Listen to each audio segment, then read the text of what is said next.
Job seekers, you can upload your resume, view job postings, and research labor market information at employflorida.com. Welcome back to more of Job Hunting 101. My name is Dale Green, host of the program. We're very delighted to share some very pertinent information with you. We have another model in the studio. His name is Brian, and his facial hair would indicate that he's not a rock star. He's a conservative person who's wearing a pinstripe suit. Terry, let's talk about your first impressions. Okay, very good point, Dale. The facial hair is important. That's one of the things that stands out. And Brian has done a nice job. He's very clean shaven, which looks good. His hair is well done. It's very tidy, and he has a nice cut. It's not long, it's not messy. It's just, he looks very professional. And then moving to his clothing, his attire, perfect. He has the black suit, pinstripes, matching jacket, matching pants, very professional look. He has the white shirt on, very crisp, clean, looks nice. And the tie, not too vibrant of a color, it blends nicely. Down to his shoes. He's wearing closed-toed shoes, which he should for a male. But the black shoes that blend nice with the look, and he's done a great job. As far as jewelry is concerned, he is not wearing any type of jewelry that stands out. No earrings. There are no. He doesn't have any. He has one ring, which is nice to see, and it's very simple and it looks good. So, and he's carrying his portfolio. Again, it's the black portfolio, blends nicely with his look.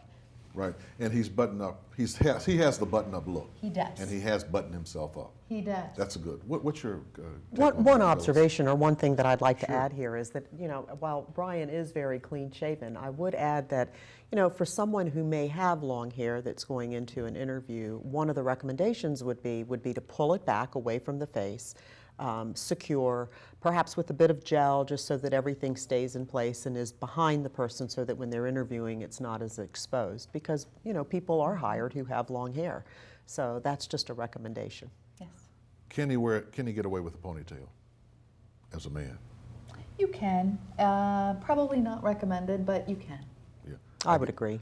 I guess you can always grow it back, but to make a good first impression, do you want to satisfy your significant other or your friends, associates, acquaintances, or do you want to get the job? Well, and I think, Dale, truth be told, I think, some of it depends on the culture, because if you're interviewing in an artist type environment, Sure. graphic artists, creative environment, marketing environment, public relations environment, something like that would be more acceptable versus perhaps where I live, a financial services environment. So again, that's something that, it really is going to depend on the culture and the industry and the nature of the business. Right. Yeah. We'd like to thank Brian for letting us twist his arm, to volunteering for this today, but does he not make a good first impression? Yes, he does. He definitely does. Right. We're going to take a look at business casual and see, we're stepping down just a bit in terms of, as Phyllis said, the culture, the environment, and have another model to come in and show what they are wearing to make a good first impression. Ladies, I wanted you to just comment on Pamela and her business casual attire. She could be shadowing for a job, or on her probation period. She could be going to orientation. She could be in a call center. Tell us what you think about what she has on. I'll take this one, Dale, Sure. because being in the hospitality world, Right. This is actually very suitable attire, I think, for someone that's interviewing for a job in one of our restaurants, because she is dressed in a very professional look.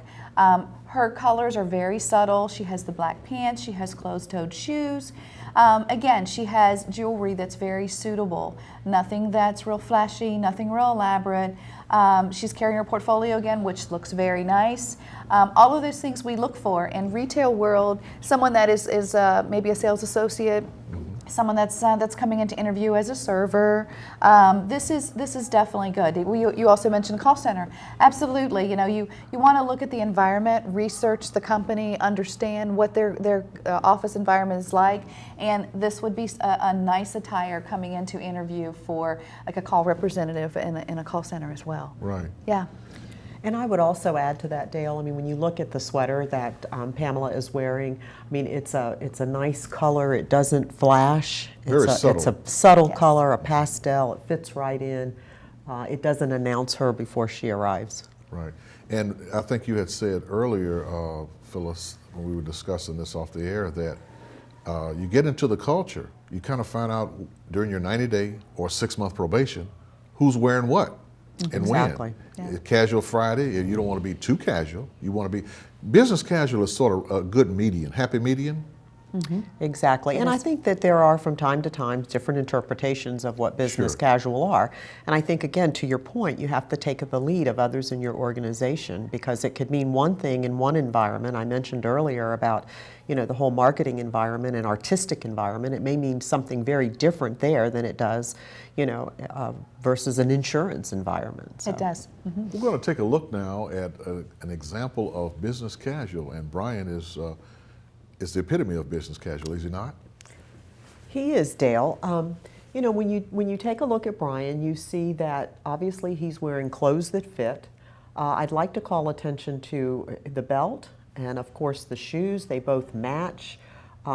It's highly recommended that when a gentleman wears pants that have belt loops, that they wear a belt with it, and he has certainly covered off on that. Another thing that I'd like to call attention to is when you look at the top of Brian's shirt, he has it buttoned up to the place where it should be. There's no excess skin, there's no excess chest hair that's showing, and so that makes it appropriate for an interview in the business casual environment. Let me add that he has pants that are pulled up to his waist as they should be, and they are the appropriate size. They're not 4 sizes too big. That's very trendy now, out on the streets, but not in a job interview. Exactly. correct. And also, when you wear light colored pants, as Brian has on now, you just have to assure that they're pressed because they do show wrinkles more than a darker pair of slacks would show. So that's Right. another thing that we would want everyone to be aware of. Who says you can't wear light colored pants in Florida after November? You can. This is You the can. subtropics. We're going to take a look in just a moment of an entry-level worker, an entry-level youthful worker. We have youth programs at both of the workforces on both sides of the bay.